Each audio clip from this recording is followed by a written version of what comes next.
So good day mga bossing. So ngayon dumating na yung parts na in-order natin.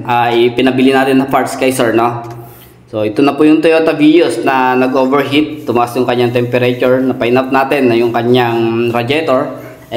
May mga leak na, no? Lakas ng tagas ng tubig. Nagbabawas ng tubig. So nagpabili tayo sa kanya ng radiator, no?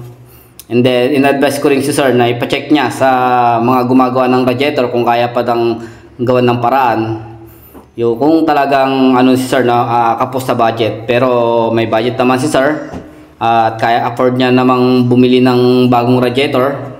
Kaya mas pinakamaganda sa lahat yung bagong radiator na lang. Pero kung talagang nagigipit po tayo at wala po tayong budget at gagawa lang ng paraan, pwede po nating dalhin to sa mga gumagawa ng radiator. Lalagyan lang po nila ng sealant yun. Then tatapalan ng mga So tumatagal naman po yun, pero hindi ganoon katagal tulad ng bagong radiator talaga. Anytime pwedeng bumigay po yun sa daan para talaga sa mga walang budget. Nasubukan ko na po yun mga boss. So ito po, at nakabili na si sir ng kanyang mga parts.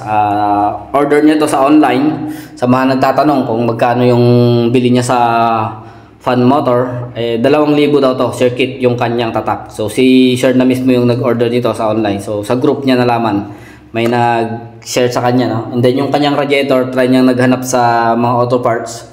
Medyo may kamahalan. Ang halaga ng radiator nasa 4,000 daw. Pero sa online na may nag-share sa kanya na may nakabili, na legit naman na seller, halagang 2,500 lamang. So laki ng difference, no? So kaya hinintay na lang ni sir na in-order niya lang sa online. After 3 days, dumating yung parts. So ngayon, kinakabit na natin. Yan po yung fan motor, no? So kaya po natin pinalitan yan dahil hindi na po gumagana masyado, hindi na po nagpa-function yung kanyang high speed, no? Mahina na yung buga ng hangin, hindi na ganoon kalakas. Kaya isa rin yan sa mga nakikita kong dahilan kung bakit bumigay yung kanyang radiator.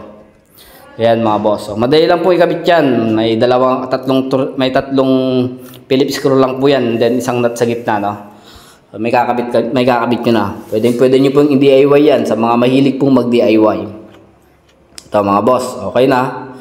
At ilalagay ko na rin yung kanyang radiator. So sabay ko pong yan, no? Nilalagay sa salpak. So madali lang po tong sundan, no? Kung kayo po ay mahilig mag-DIY at kalikot ng mga inyong unit, pwede nyo pong gawin to. So yan, hindi po ganoon kaselan. So ito na po yung bagong radiator na nabili ni sir. Mukhang goods naman, no? Ang ganda. So may mga review na to na ang dami nang naka-order. Tumatagal naman, mahigit 2 taon na, 3 taon. Hanggang ngayon, ginagamit pa daw nila. So murang-mura yung pagkakabili ni sir sa radiator, no? So medyo jackpot niya na. Yan. So kung napapansin nyo, yung Montero na nasa likod ko, sa tayo rin po yung heavy PMS niyan, no? So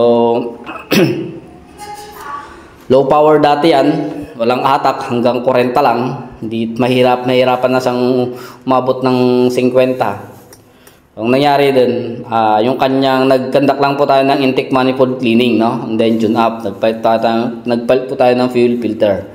So hindi ko na nagawa ng magandang vlog niyan dahil hindi pa tayo ganoon kagaling mag-vlog noon. Pero gagawin ko ng review yan ng ulit para may paliwanag sa inyo na maayos kung anong cost, kung bakit nag-low power yung Montero ni sir, no? And then namamatay-matay. Pinaka main cost niya, yung kanyang intake manifold and then EGR, punong-puno na ng carbon deposit. So ito po mga bossing, okay na yung kanyang radiator, na ilagay na natin lahat. So hindi na natin na ipakita kung paano natin sinalpak. Ang importante po doon ay nabigyan ko po kayo ng konting idea. So kung nagustuhan nyo po itong video na to, huwag nyo po sanang kalimutang i-like, follow, and share para ma-update na po kayo sa mga susunod na video gagawin natin. So maraming salamat po.